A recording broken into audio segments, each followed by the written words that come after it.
All right, so today I wanted to talk about a stock that I've had on a watch list for a good amount of time that has not gotten cheap enough in my mind to buy, and I think it's actually fairly close where we are at right now, and I'll get into that a little bit more in depth. So this is Kinale Capital, KNSL is the ticker, about a $9 billion company. They are an insurance company, free cash flow yield of about 9.69%.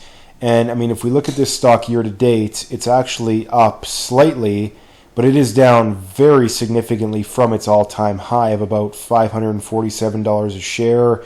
It's down about 30% from that. So again, 30% from an all-time high, you'd think that probably would be a good place to pick it up. But you also have to keep in mind that, I mean, back in December, it was 328. In October, it was 333. So in my opinion, again, I'll get into price ranges or price buys later, but I think it's right around 350, but I'll get into that more. So again, insurance company, we don't have to describe what an insurance company does.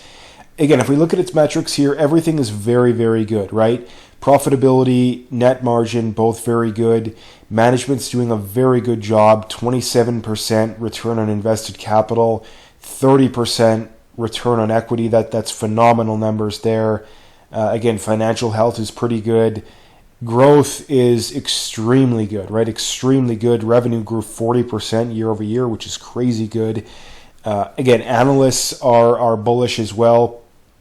If you look at the dividend, again, I'm going to do that more down the road. And again, same goes for the valuation. Now, again, looking at the numbers here, it is significantly below its historical valuations, but you also have to keep in mind that it still has a 25 PE. And again, this is an insurance company, right? So most insurance companies are probably trading around 5 to 15 when it comes to your PEs. So this one obviously significantly more than that. Again, I'll get into, I think, where it would be a buy. So let's check out the financials here first, just to kind of see where things are going.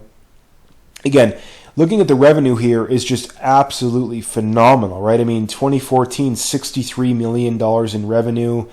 The year ending 2023, 1.21, right? So they grew that by like 20x in 10 years, which is insane growth. And again, you look at net income, which is probably one of the best ways to look at these kind of companies. Again, 2014, 13 million. 308 million last year. So again, that's more than 20x. If you look at earnings, again, same story, just crazy amounts of growth. But you also have to keep in mind that, I mean, from the end of 22 to the end of 23, they basically doubled their earnings. So that's good in some ways, but I mean, a little concerning in other ways, because they're obviously not going to be able to double their earnings every single year. If you look at shares outstanding, this is one area that I really don't know what exactly they're doing here. They are growing their shares, again, not significantly, but they are growing their shares outstanding every single year, which makes no sense. When you have over a 9% free cash flow margin, I really don't know why you're issuing shares. And again, obviously, I've never ran a company before, so I'm sure there's more to the story, but in my opinion, at least, you shouldn't be doing that. If we look at the metrics here, again, gross margin 100%, operating margin last year 31%, net margin 25%. Those are both very good numbers. If you look at its price to book, again, the price to book is as low as it's been since, 2019? Yeah, the year ending 2019. So definitely looking a little bit cheaper based on those metrics. Again, return on equity, return on invested capital, both hit a new all-time high last year. If you look at free cash flow per share, operating cash flow per share, revenue per share, book value, all of those hit new all-time highs last year. So again, the growth is very, very good. If we look at the dividend here, this is another thing that, again, some people might be like, okay, what's going on here? The dividend yield is only 0.16%. But again, they're growing it over the 5 years, 13%, over the 3 year, just under 11%.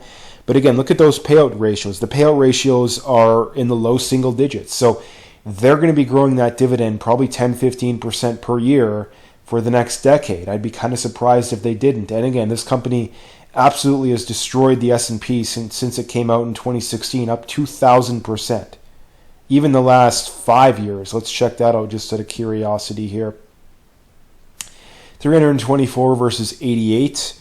And I mean, if we check 3 years, we're looking at 134 versus 30. So again, it has destroyed the S&P 500 going back any amount of time you want to look at, which again, obviously is what you want to see. If we look at analysts, again, average price target's about 12% above where it currently is. But again, I would like to know when. I would like to know exactly when those price targets came out. I'm not sure if it actually. Yeah, it does kind of show some. Looks like the end of April is the last one that came out. But again, was that including it's down 30% from its all-time high? When did it hit that all-time high? That was in, looks like, March. So yeah, that would be factoring it in. My price target, again, I'll get into in a minute. If we look at insiders here, again, insiders look like they're selling on average, which is, again, that's another thing that looks a little bit concerning to me.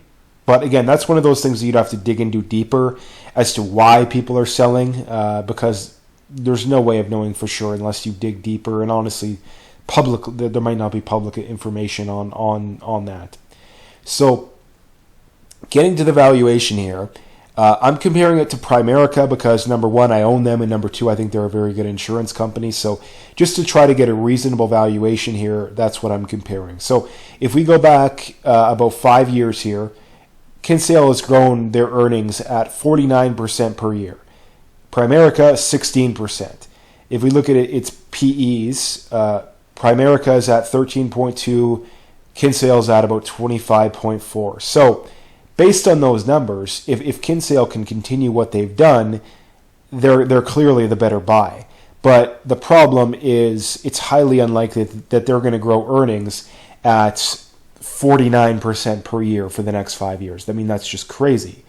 If we look at the projections, I would guess maybe 15 or 20%, right? And if we get into the valuation here, if we set it at 15%, again, a PE of 20, which again is below the lowest it's been in the last 5 years, is 25.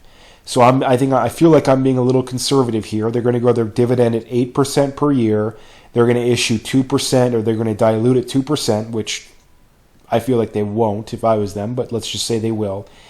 Based on that, you get a fair value basically right where it's at right now, $389, and that would mean they would grow at about 10% per year. So long story short, I would want to get them probably 5% below where they're at right now. So we're talking probably 350, 360, right in that area. That's where I would look at picking them up. Because again, when you're buying companies, there's no sense in buying a company at a price to where you don't think that they're going to outperform the market. Because if they're not going to outperform the market, why would you not just buy the S&P, have probably less volatility and less downside risk over the long run? So that's the key when it comes to buying companies is, are you buying them at a price to where they can outperform the S&P? If the answer is yes, well, yeah, you should be buying them. If the answer is no, you shouldn't be buying them.